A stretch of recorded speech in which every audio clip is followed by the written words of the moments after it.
up, YouTube? Matt here with Rolling Wrench. This is my quick tip of the day. Make sure you hit subscribe and that little blue bell that's right at the bottom. You'll get notified when new videos come out. This video could save you a lot of time and a lot of headache.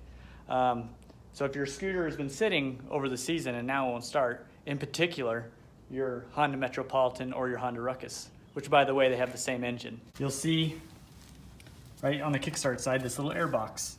Underneath, see these little things, these little fan or vents here, they're nothing.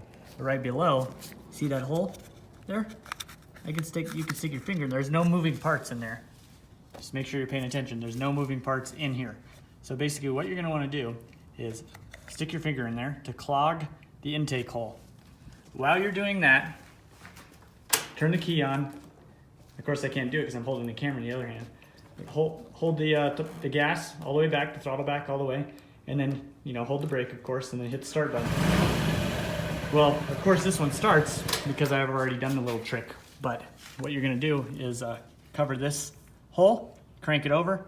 When you hear it start to start, pull your finger out, and then sometimes you have to give a little gas, and that's what you call priming the carburetor. When you put your finger up in there, it's very equivalent to when you have your vacuum clogs up with a hairball, and you pull the tool up and put your hand over the vacuum hose, and it sucks that hairball down.